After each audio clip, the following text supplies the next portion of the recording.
Well, ladies and gentlemen, we have another talk from Ronnie Kinsella, who is the twin brother of Philip, who you just saw. We're going to talk about a different subject, though. Yeah. It's Archons. What are they and what do they want? The answers and more questions will no doubt be provided in the next hour. So, Ronnie Kinsella. Thank you. Thank you. I'll try my best. It's only theories, because I don't believe anyone has any answers. The one thing that amazes me about this subject is when you hear people saying, you know, the expert. There are no experts to it, as we all know. No expert. They're very good at researching. They're very good at looking into it, but no one on this planet is an expert. I do believe that there are some factions that are a little bit wiser to it than we are, and I'm talking about the military. But I'll introduce myself. So I'm Ronnie, or Ronald Kinsella, as they're formerly known. As you know, I'm a twin to Philip. I haven't had an experience with the Greys. I've never seen a Grey, but I did have an experience when I was 13 years old, and I'll come to that in a minute. And this scarred me for life, what I saw. I've never, ever forgotten it. In fact, I think of it every day of the week that occurred, and I still can't work it out. It wasn't a dream, it was physical. So, right, as Philip said, I'm an artist. I love science fiction, and that's the curse that comes with this. You're imaginative. I think you know where that leads to. But I've always been honest and truthful. I never elaborate. If something happens, I'm black and white. I will just record it as it is. I will never colour it. That is the worst thing anyone can do. Or use it for monetary gain. I mean, we all need money, and we all love to promote things, but I have a passion with what I do. And with the art, I didn't realise a role it would play would be to help illustrate the events that occurred in the past with me. Now, Philip and I have written children's books. We always were imaginative when we were children. When I was a kid, I was frightened of the world, frightened of the teachers, because even then the cane was in effect. I saw once a pupil having his mouth washed out with soap by a formidable northern teacher who we had for every lesson when I was about 9 years old, and they could do that because he swore in class.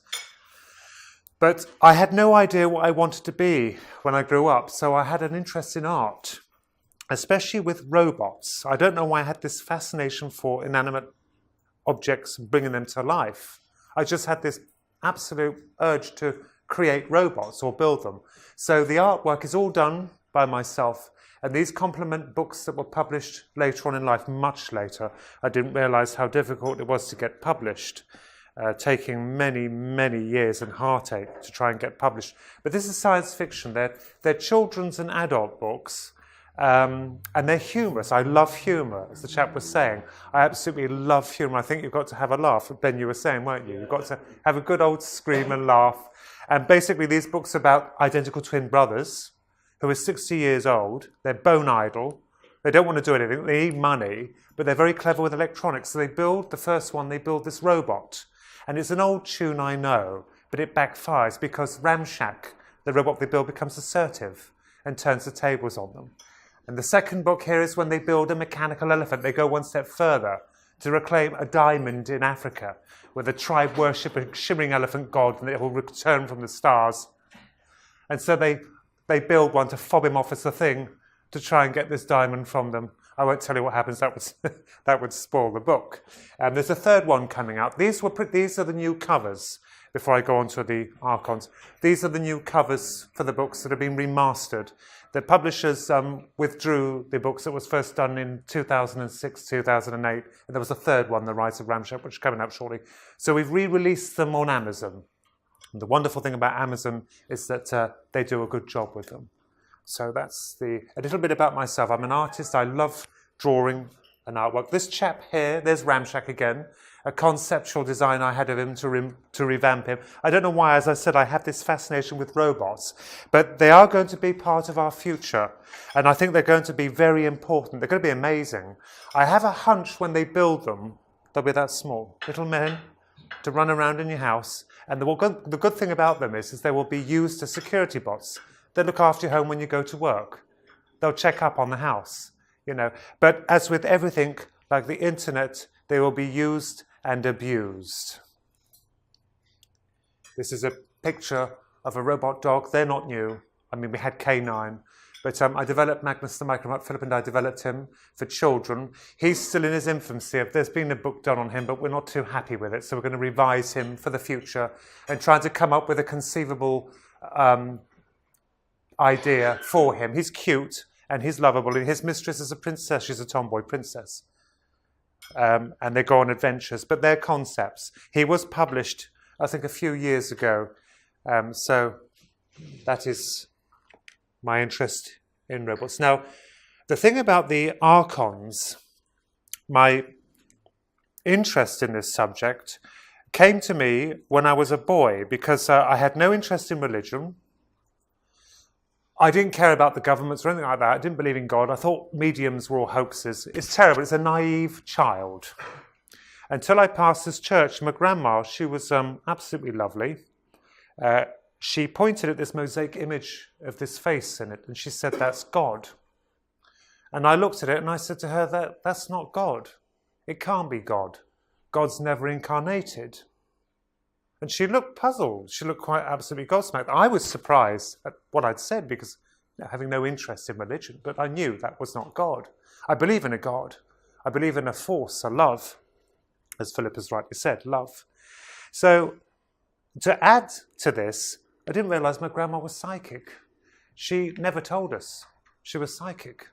And the beginning of these UFOs and these Archons started when I was 13, because an incident occurred with Philip, myself, my grandma, who was psychic, as I said, that completely winded me, and it has to this day.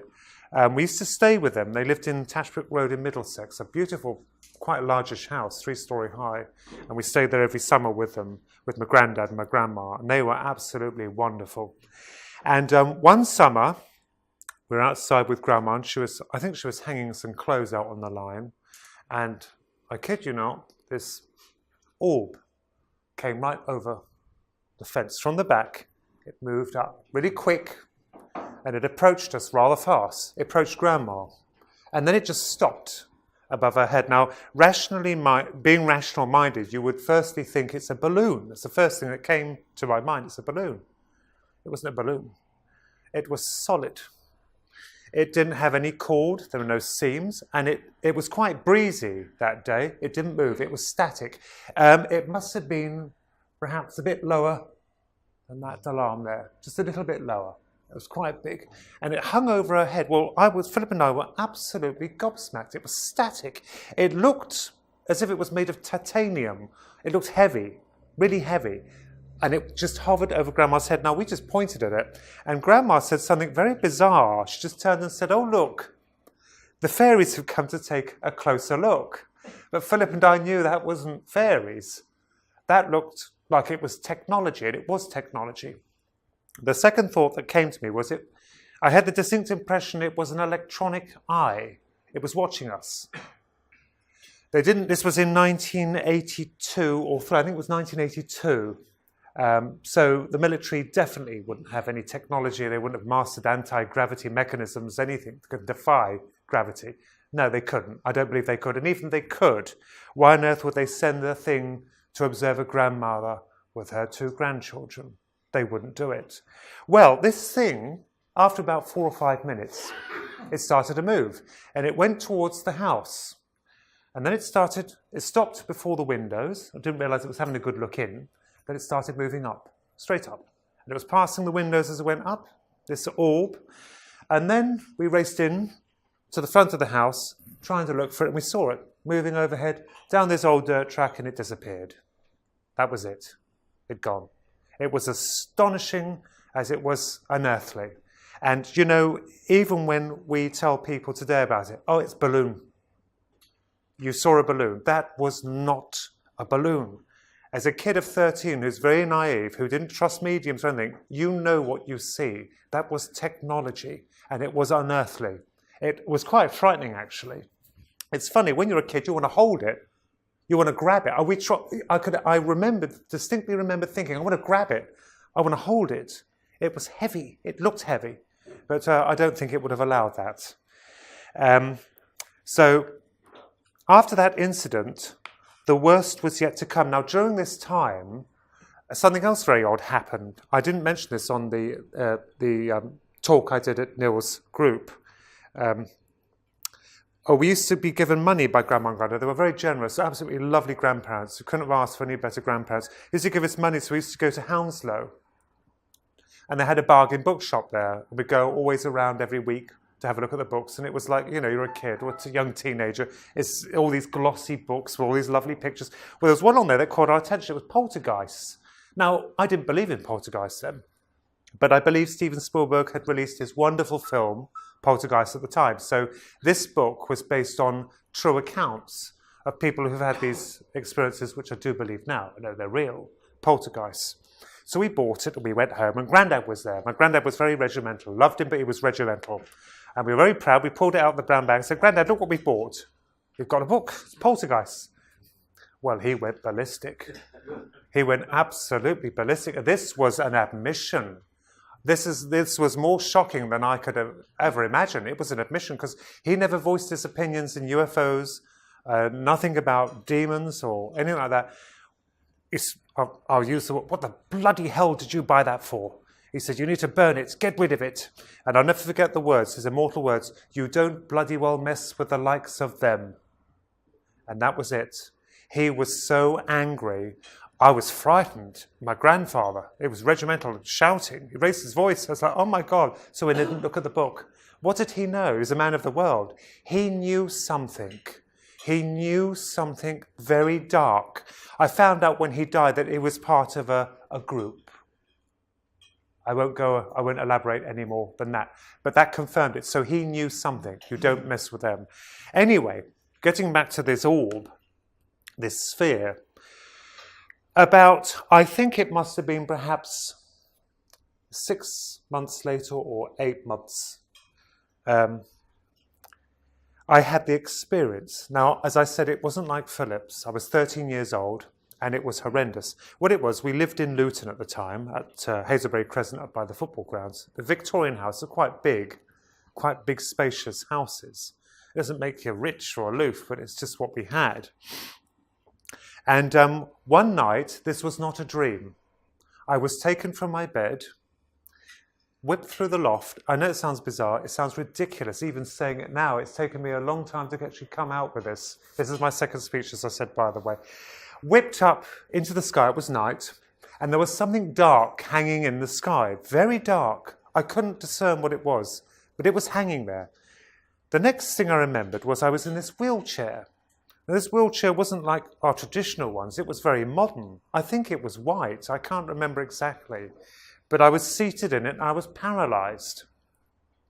The horror of it was that ahead of me, I realized there was some kind of operating theatre.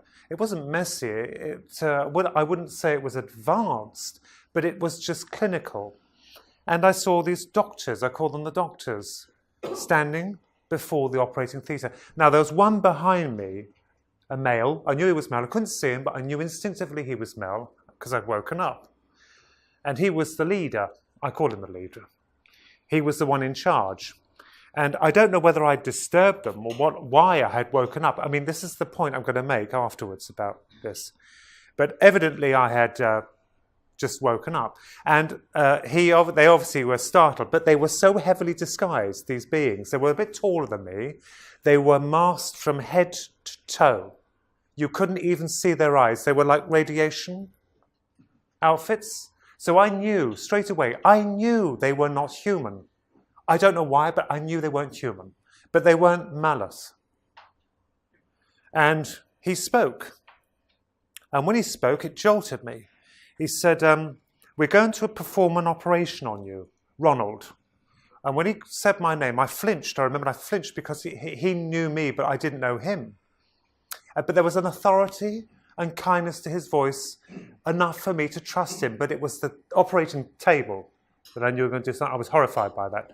I remembered pleading. I said, no, please, I don't want the operation. For some disquieting reason, I knew it was to do with the head. They needed to do something to the head. I don't know why, but it was to do with the head. And he said, no. He said, we've got to do this operation. He said, I'm going to promise you one thing. We will not harm you, but this has to be done. Then, blank, I was out. The next thing I remembered, and this is the worst of it, I was dropping from the thing, this dark thing. I could never discern what it was. Gather it was a ship of some kind. I don't know. Evidently it was. But I was dropping, and the one thing that I will say is that my body felt electric. I had this pulse as I was dropping, and my hair felt like it was on end, static. And as I was dropping through the roof of the house, the loft, I was coming down, and I could feel this pum, pum, pum. My skin was crawling. It felt electric. I was electrified. And I felt this gentle bump. And that's horrible. Because you know it's real, it's happening. That's the worst of it. I think my mind was fighting that it wasn't happening, it was happening. I felt the bump, and then I went cold. I felt prone and vulnerable. And then when I looked up, they did something really nasty, or I felt at the time it was nasty. They projected, and it was projected. I knew even at 13 years old it was some type of hologram or something they'd used. This gigantic Cheshire cat, the head of it. Now, it made Lewis's Carol cat look like a pussy cat. This thing was massive, and it was grinning, and it looked evil. It's a face I have never forgotten. I couldn't even redraw it. I couldn't recapture this thing, what they had done. Now, after that, after it dissipated, it went. But it was there long enough to scar me for life, because I've never forgotten that blasted thing. It was horrifying. Now, I couldn't, in 1982 or 3, I'm sorry, I have recorded the date, I can't remember, it was 13. In that time, you couldn't talk about these things. You couldn't talk about poltergeist, granddad. Get rid of it, don't talk about it. The UFOs, you couldn't say anything to anyone. Alone, father or your teachers, you couldn't say a thing. So, to add insult to injury, I was imaginative. I had a grandma who was psychic. You can see where this is going. I didn't, thankfully, go to pieces. I didn't. I'm strong. But one thing I was curious about is, firstly, why, if they were going to take me, why didn't they just keep me asleep? They obviously couldn't do it. Was I strong enough to disturb them? Did I unwittingly disturb them? I must have done. It goes to show they're fallible. They are fallible. Because they could have just taken me, done it without any knowledge. But I disturbed them somehow, I don't know why, so they seem to be a little bit weaker than we think, strong in some aspects, but weak in others. Secondly, why did they show me the Cheshire cat? I have a theory on that, and if it's right, I think they're very, very smart.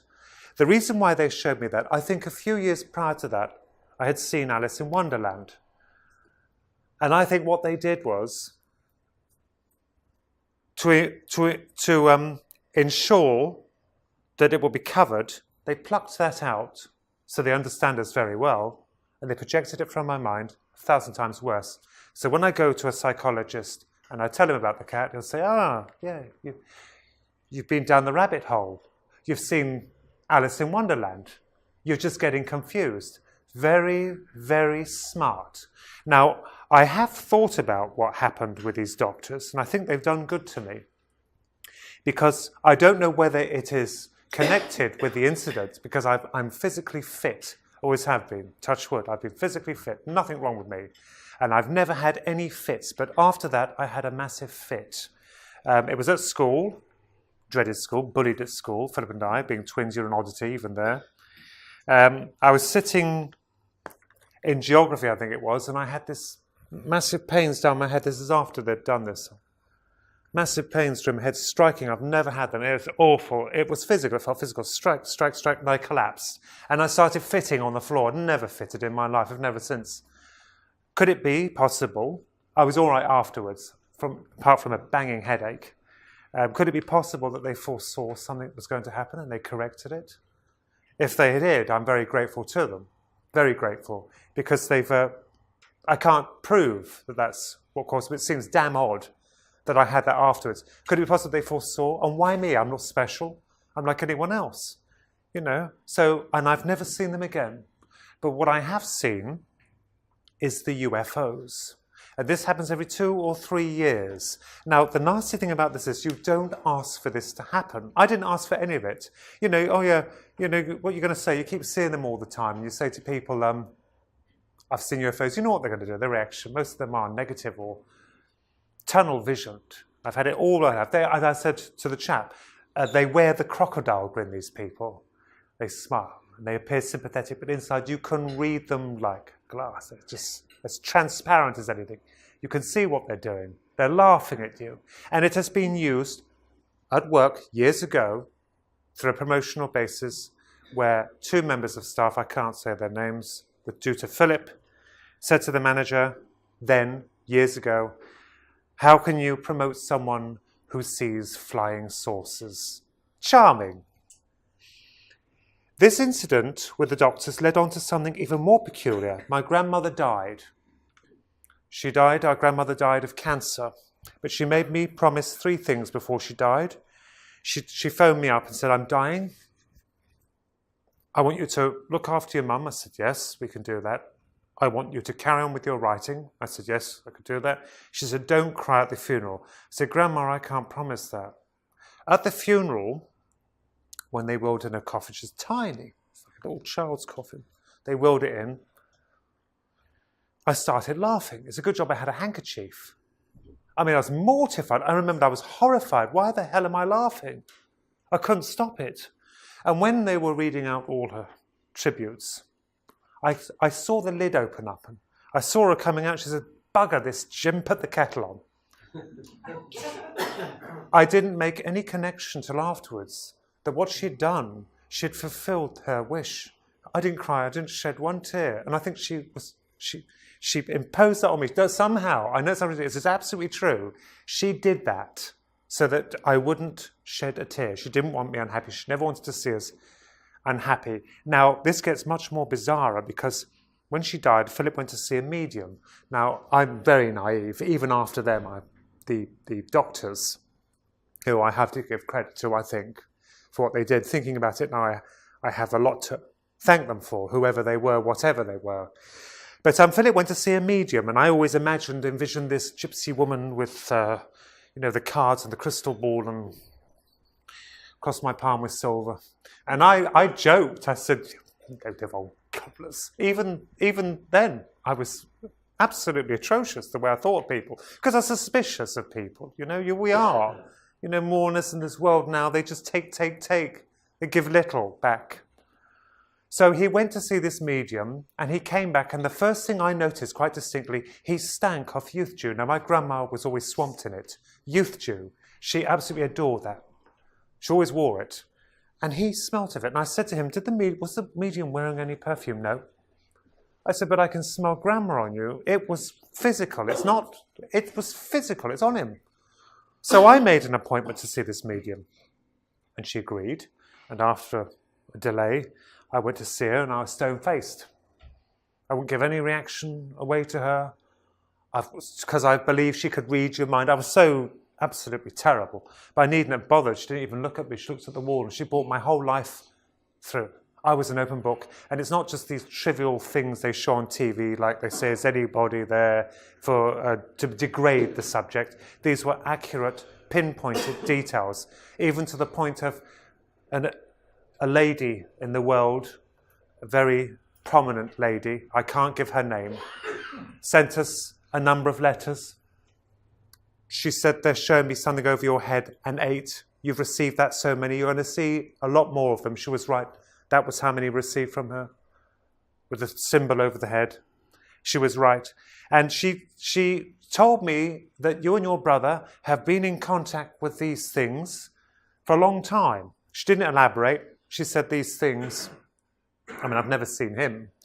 But she said, you've been in contact with these things. And I thought of the doctors. So that nothing more was said. And she phoned us up. She wanted to come round. She said, I'd like to do past life regression with you. Well, I trusted her enough then now to believe her. So we agreed on it. And she was very professional. Pearl, her name was Pearl. She was very professional. She came round and we had to fill out this questionnaire. And we did this questionnaire. Your fears, your preferences, your tastes, all that. And it's hard to put me under, because I think she used a form of hypnosis, but it wasn't. It was very sensibly done, and I'm very dubious about hypnosis. But she got me under, and it took about half an hour. And when I was under, I saw these clouds forming, and I gather the clouds were present to show each incarnation. So the first thing I saw was I was in Egypt. Now, I didn't see the pyramids of Giza. I don't know what era it was, but it was to do with the building. I was a scrawny man, really. I'm so old, I couldn't believe they could live that long. Then, I was filthy looking, a counsellor. And there were others behind me, all their versions of counsellors, I gather. I knew. And we were to see this piece of block being put in place. It was obviously very important. Pharaoh needed an update, so he sent his minions to go and check. He couldn't be present. He was busy, by the way, I gathered. It does show royalty have pressing duties at hand. But he wanted to know about this piece going in. I don't know why it was important. It was just important. But something went wrong. I was standing, I saw this all graphically. It's like a film, running and running. And the funny thing is there was no audio, but you could hear it anyway. It's really weird. This thing fell. It killed me instantly. We're in the path. It all went wrong. Something collapsed. I was killed instantly. The clouds returned. And I saw myself, now this is very interesting, as a scrawny boy, a Christian, thrown into the Colosseum. It was Rome. Some kind of Colosseum. I don't know which one. It was probably the main one. And I could hear all this jeering. As I said, there's no audio, but you hear it. All this jeering and all this. So I remembered seeing all this dust, and I saw all these horses charging and these chariots, and the Roman soldiers, or gladiators as they call them now, were slaughtering us for sport. And I remembered on this particular scene, I was so frightened, I grabbed hold of the back of this chariot because I was frightened to death of being stabbed. To try and get hold of the guard, to try and get away from this. It was futile. I felt this sword go right through my back. I felt it right there. So I was dead. And the funny thing is that prior to that, when I went to bed, I used to stick a book up there. I kept thinking someone was stabbing me. Even now, I sleep like that because I'm frightened of something going through me. I had no idea. It's as if there are echoes. These are echoes that follow you. I had no idea it was to do with the sword, but I used to stick a book up there, thinking someone would stab me.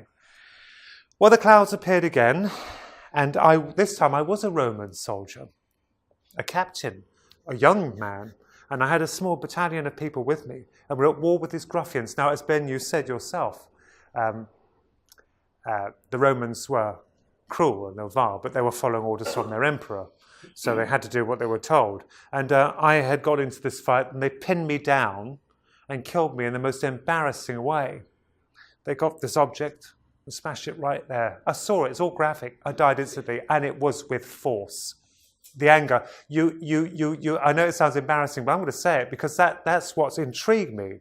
This rolling thing show me. Always men. The clouds appeared again, and I saw the last one, which involved something like these. This is my artwork again of the Archons, as they call them, or demons or reptilians. The last one I never saw Atlantis, because she said, Philip and I, Pearl had said, when I had the reading with her originally, I forgot to mention that we had been even on Atlantis. We reincarnated many times. We were sisters on Atlantis. I thought of Hinge and Bracket. But we had been, not when it went down. It was something called the Golden Era. So when you were mentioning about Atlantis and Rome, I had to smile because I thought there's some connections, apparent connections. Anyway, getting back to the alleged apparent reincarnations, I was in a jungle on a temple, and there's this woman with me. She had black hair. I knew it was Philip. I just knew that was my brother. I was a male. And I was looking up, I think it was Chichen Itza or somewhere like that. Something, I can't be accurate. And something caught the corner of my eye. I saw this thing coming down, and I noticed it was a ship. It didn't surprise me at all in this state. It was like a huge metal spider, and it was coming down. It was a spaceship coming down. It was landing, obviously landing. Then I was compelled to look at my wrist, and I saw this disc. And I drew this. This was 22 years ago I had this. I've recorded it, all for the book. I showed you. This disc, and I knew that was a television screen to see the Masters. You could speak and see them on here. This disc, this golden disc on this hand here. And I knew they'd returned to grace their presence upon us primitives, again, the masters, the ones who taught us so much. And I had a fleeting glance at their faces, something like that. They didn't have wings. I've elaborated that for the demons, but they were something like that. I only saw a portion of their faces. And it amazes me. I had no interest in Chichen Itza at the time, but I found out later on they had the feather serpent. They worshipped lizards as well. So it's just strange how that's comes into effect. So that was the past life regression. So I knew that there was more to all this than meets the eye, you know. And then I still tried to deny it. I'd recorded everything for the book, which I wrote, that was 22 years ago I had all this. I documented it, drew it, for later on, 22 years later, I wrote the book. I had my uncle's father stay with us, and these UFOs occurred again, because he was an atheist. And I admired the old boy because he was a survivor of the Japanese war camps, so I had great respect for him. And we were sitting out the garden one night. This was about 9 years ago, do you think? 9 or 10 years ago. Sitting out there, and then all of a sudden, these two massive balls of light came overhead. They were massive. They weren't pinpricks of light the size of the moon, two of them. As I looked to where they were coming from, another two appeared, and then another two, and then one, tailing behind. So you've got two, and one centerfold. They went overhead. The one interesting thing about them is I heard dogs barking everywhere. We could hear dogs barking everywhere. Well, he stood up, and there was a feeling that accompanied them as well, a terrible, terrible feeling, dread, and I will say dread. People would put it down to fright. And now you will have the skeptics who will say again that all is all your imagination. The orb was a balloon. These are ball lightning or hallucinations. They will say everything other than what they were. Because when you're in their presence, it's damn different. It really is. When you're in their presence, there is something called, I think Janny Randall's coined the phrase, the Oz factor. It's not real, but it's real. But you see it, I had a witness. And as they pass overhead, these massive things, we went inside. Now the poor old boy was shocked, I was shocked. And he said, "Can you tell me what I have just seen?" I said, "No, I want you to tell me what you've just seen." He said, "Well, I can tell you one thing. There's nothing. I've seen some things in my time, but they're nothing we have here on Earth." So that was regarding the 7 UFOs. And incidentally, I have a police officer friend. A few days later, she happened to be patrolling Bedfordshire with a colleague, and she noticed the 7 objects hanging in the sky like that, 2, 2, 2, and 1. She said the reason why they attracted her attention was they looked so damn big and odd. They were static. I said the ones we saw were moving. She said they were static. So that was the UFOs at Kempston, and we see them every 2 or 3 years. Didn't ask for this. I don't know why I see them, but the best was yet to come, because I had poo-pooed the triangular crafts, or perhaps thought they were some type of military, which they probably well built. They probably have built some, the small versions. Perhaps now they have made some progress with anti-gravity mechanism. I dare say they have.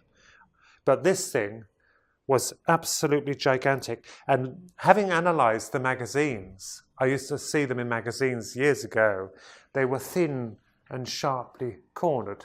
Thin and sharp. This one I saw was not like that. It was in August, about, I think, 4 years ago. I didn't record the ship, the triangular ship. I even remembered then. I thought, I'm fed up doing it, because who's going to believe me? Who will believe me? But one thing I did, well, the good thing about this sighting is that I noticed some very interesting things about it, and which were quite different from the magazines I had read. Also, it was in broad daylight. It was at about 7:15 in August. The sun was this side, blue sky, all clear. It just gracefully passed overhead. And I was just out there having a naughty cigarette. I smoked then cigarettes. And I just caught it and I saw it and I was so gobsmacked. Now people say, why didn't you run in and get your phone and take a picture of it? They always say, why didn't you get a picture of it? By the time I went in to get the phone and set up the camera and try and snap it, I wished I had now. I wished I filmed it. I would have missed it. Now what, you've got two choices. You're going to risk, at that time, you've got two choices. You're going to observe it clearly, and I observed it very clearly, or you're going to miss details, try and get your phone and record it. I chose to see it, to watch it. One of the very interesting things about this ship was, firstly, it was thick set. It wasn't thin, it was about, from the magazines here, it's about that thick. It was very thick set, extremely thick set. Secondly, it was the size of 2 football pitches, football fields. It was gigantic, it was massive. From the height of it, I estimated it to be about absolutely massive, colossal. Secondly, the corners weren't sharp. They were beautifully rounded, just rounded. I was quite surprised because I'd always seen them as sharp, but this was quite beautifully rounded. And on the side of it, there were no lights, by the way. There were no lights, there's not one light on it. No lights visible. It could be attributed, because I do believe people have seen them, that could be attributed to the fact that at night they activate them. But it was broad daylight. It had not one light on it. I couldn't see any technical machinery beneath it. I couldn't see any girders. It was just smooth. And it shone like tar. It looked like it had been put into a mould and pulled out. That's what it had reminded me of. And I'm giving you this straight. I'm not elaborating on anything. No lights. It looked like it had been moulded. There were no seams. What there were on one side of it, or the side, where the triangular bits on the side, so that's part of it, it's like lines, grooves, machine grooved, all the way along. Just machine grooved. You could see the sun. It was so big, I could see the side of it. And it showed this beautiful machine, absolutely perfect, these grooves. And it just casually drifted on at the speed of a plane. There was no sound, because I'm very observant like most of you. There was no sound. There were no fumes, nothing. It's just like casually passing, and it just disappeared. Now, if that was a military aircraft, I dare say, I doubt whether they would fly their super secret machinery over civilian airspace. They wouldn't do it. What's the point? And all I keep hearing at the moment, I keep hearing this nonsense of them doing mind experiments with people to see how they'd react, or fooling them into believing that they are aliens when in fact they are the military. It was a waste of time and effort, but an absolute waste. I remembered seeing a program recently on YouTube, this doctor who, he's entitled to his own opinions, of course, but he's actually going on about this elite group of people in the world who can send this beam of light in to your room, anyone at any time, and pretend, let's just cut to the chase, pretend you've had an abduction. To make out there is a phantom menace to up the arms division. What on earth is that all about? I listened to this again and again. I've read into it, and I thought, this is absolutely ridiculous. I believe he's unwittingly or wittingly creating a distraction from the truth, the horrible truth that they certainly have no control over these. I don't believe they have any control over their ships or them. They know about them, they're aware of them, and when someone is powerless, they get frightened and desperate. So what do? They come up with tactics to try and fool people into believing, oh, it's the military doing some very advanced tests. I don't doubt the military has some incredible equipment. I'm not saying they haven't developed crafts of anti-gravity mechanism. They probably have now, smaller versions, but nothing like the one I saw. It's funny, isn't it? You know when you see it. That's unearthly. It wasn't of this planet. It wasn't designed from us. You see, the one thing about human beings is that it doesn't matter how advanced our jets look, or our rockets or spaceships, they have an Earth feel to them. They have an Earth feel. They have a design which we are, it's just It's just us. That didn't. That ship didn't. So that was the most striking thing when I saw the triangular ship. It still stuns me to this day. I don't believe, this is where I come to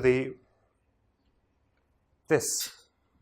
Now, Professor Stephen Hawkins, the wonderful genius, warned about this. He warned them. And have you noticed, I didn't discover this. This is credit to someone else.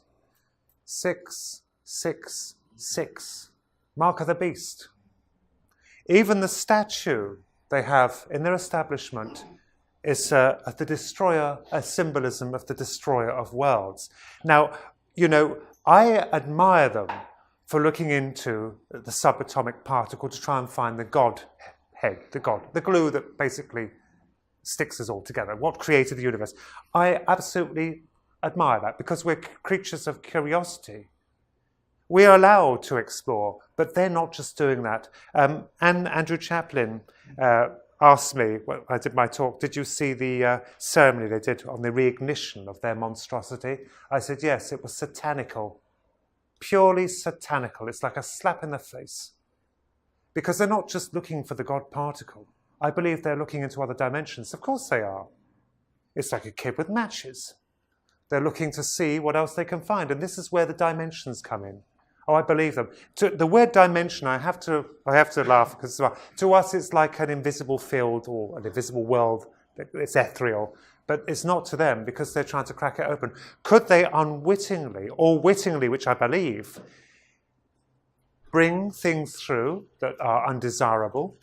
And I think you know who I mean, because I believe in certain aspects of the Archon, the demons, because they've been so heavily documented, and there's no smoke without fire.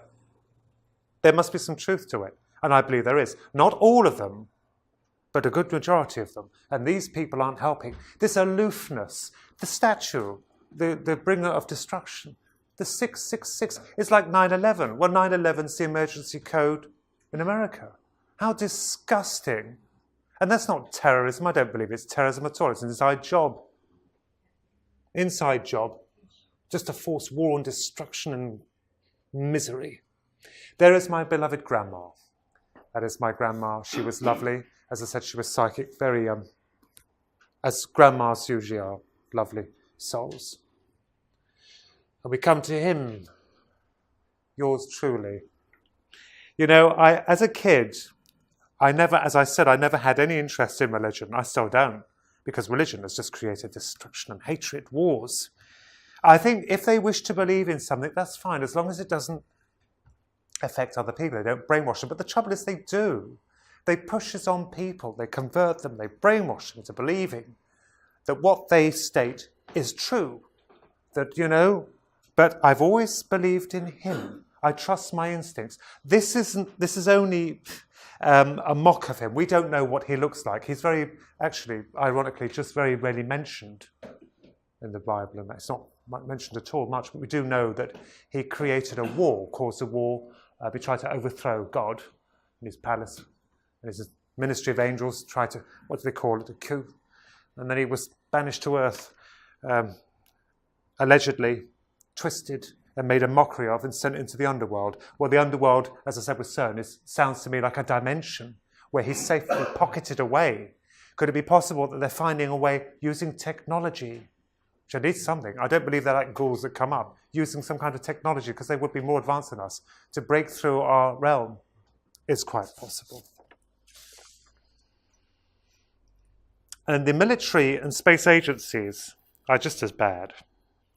Because the thing is, we're adults. I'm an adult. You grow up, you trust them. I don't anymore. After seeing the wonderful researchers who've done all the work into the moon projects, the landings, it's such a mess now. We're not sure whether we did land or not. I can't tell. But this footage we're seeing is very dodgy now. And NASA, like CERN, it's a promotion, a public program. Show them what we want them to see, but keep all the rest. Keep that. Don't show them that. I don't believe they're good. I think they know a lot more than is going on. I think God is beautiful. I've always believed in a God. There must be some truth to some intelligence making us. I don't believe it was all just by accident. And I did state this in Twin Souls. Isn't it funny? Because we are material of the universe. We're made from the universe. We are made from physical matter. But something gave rise to that. I remembered at school, the teacher said the Big Bang. I said, "Sir, what caused the Big Bang?" He said, "You don't question." He said, it just happened. Nothing just happens. You have to have cause and effect. You know, what was there before the Big Bang? There's no such thing as nothing. We're now discovering that dark matter is a reality. But this God is beautiful. The Lord must never be abandoned, and I'm not religious, and we, his droplets of love, must overcome the evil that is polluting our world, and it is. I think we all know it's getting worse. As you said yourself, Ben, and you're absolutely right, regarding just a simple thing like Brexit. It's engineered to create hatred, and it's not going well, is it, for them? They hate it. I've noticed these echelons, this elite, who are always in the shadows like them. They're probably working hand in hand with these, which they are. Tony Blair's one of them. I'm sorry. You can see the power in their eyes. There's something about them. You can see the greed and power in their eyes. They blatantly, totally disregard a democratic vote and tell them we know what's best. No, he knows what's best because he wants the best. Him and his merry band of men after the gold. I tell you what, if they made a pact with him, he'll give them all this magic now, as he will the people who show adulation to him and honor, because belief shapes reality. That's why they have all these in the old mystical books and things. They have all these stars. Yeah, if you believe it enough, it will happen. You can create anything to a degree. I always said nothing's impossible. It's improbable, but it's not impossible. I said here, as I said, God is beautiful. God is our Father. The Lord must never be abandoned. And we, his droplets of love, must overcome the evil that is polluting our world. Politicians, bankers, the elite, not all, are wittingly or unwittingly siding with the demon king.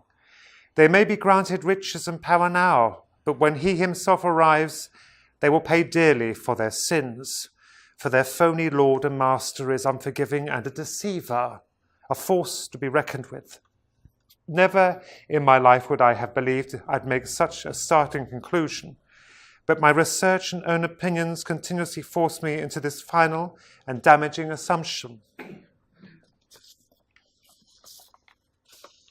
Also, the fact of cattle mutilation. I don't believe it's the military doing it all. I've heard this is not them. It's a power they can't control. They have clean-up operations to clean up after them. Now, like Sherlock Holmes, you have to wonder what it is they're doing. Why are these things cutting up the cattle? I don't know if they're connected with these, whether they're the greys, but something dark and evil is doing it. I thought you have to think like Sherlock Holmes. Well, they're cutting up cattle. Dairy products are a vast source of protein for us all, isn't it? Butter, milk, beef. Most of us have it. I know there's vegetation, but on the whole, we all have it. Could it be possible that they're looking to see how they're ingested and if they can introduce some kind of subtle enzyme to change things? I mean, when you look at people now, they're much angrier. What's causing it? They are. Most of the people are angry. They get impatient and angry. Is it that? Are they causing a meltdown? Are they intending a meltdown so that we don't tear ourselves apart before he arrives? It makes you think. And that's what I was going on about the matter, the material of the universe. I noticed when this cocky teacher said to me, "You don't question," I noticed on an absolute diagram, the sun and the planets around it, well, it's an atom. The sun is the nucleus. I looked at it and I thought, well, that's an atom. The sun is a nucleus. The protons, neutrons, electrons are all the satellites of planets. It's an atom. Isn't it amazing how we're based on stardust? All the universes are basically that shape. They have a star with everything circling them. They're atoms. It's fascinating, isn't it, when you think about that, how all material down here is in motion because everything moves on this world. Everything moves. In space, the physical world, everything is moved. It's all to do with movement, thrust, whereas perhaps in their dimension, time stands still, everything stands still. Their molecular makeup may be completely different from ours, much more superior. But I'd just like to thank you very much. That concludes my talk. And thank you very much for your kind time, and I hope it's been of interest to you. Thank you.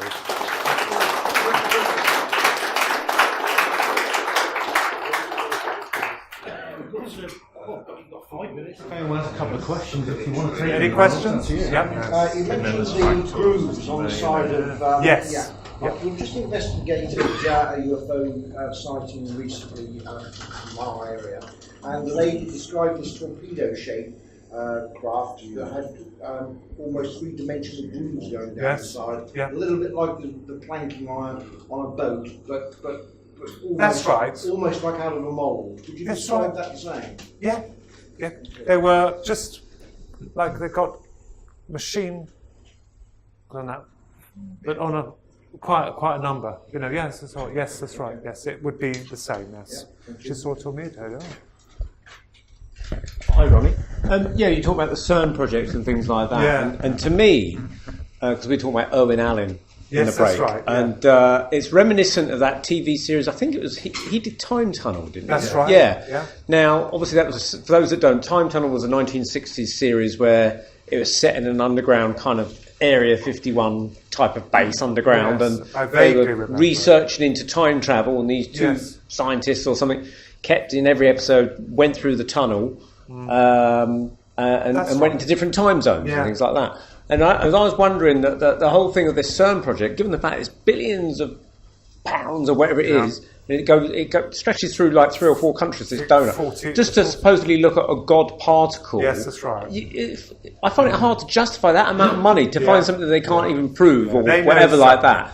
I think it's a cover story, like I say, for something a lot deeper now. For interdimensional travel. Well, it could be, or it's just a fantastic tube station. I don't know which, but there definitely seems to be a cover story to it, and there's something, like you say, more sinister to it. Yes, yes. I mean, the dance they did. Did you see it? It's satanical. I'm sorry, but even for a rational-minded person, you look at it and think, what the hell's that all about? That's really satanical. The Russian mind wouldn't come up with that sort of thing. Ours do, because I would, think there's something wrong with that, whereas other people, you're right, wouldn't bat an eyelid. But they're always a nice dance. You think, well, they're half naked in there. It's they just... had all these, it was like a bushy, they were like hedges danced around, weren't they? Flouncing. They were half naked and going into the circle, weren't they? They were like monks, weren't they? You're right, that's right, yes. But the likes of us... official ceremony. I know the dance thing you mean, it's mainly to surrender the energy. Tell the higher powers that you're in charge. We are your. That's it. Yeah, giving them the power. Any more? You said was it a shadowy group? Yes. Was that military or Illuminati? Illuminati, yeah. So, well, we call them that. We have to give them a name. I don't think they're really called that. There's something else. The top bankers, the ones who... Well, they're in trouble now anyway, aren't they? Yes, that's right. I've heard rumour that it was. Serious trouble. Yes, that's they right. are absolutely panicking. Trump's really sorted it out. The things we don't hear about any of that over here, they go, it all happens in America. Sorry, we are governing America. We've started all the shit with the dossier. Everything has a knock-on effect. Yeah, and everyone, a lot of Americans, Obama's trying to come over here for cover, but the Queen won't have it. They're all trying to come over here. Yeah, well, to good get on her. away, but Good on her. yeah. Well, Okay, thank thanks you. very much, Ronnie. Thank you. Thank you. Thank you very much.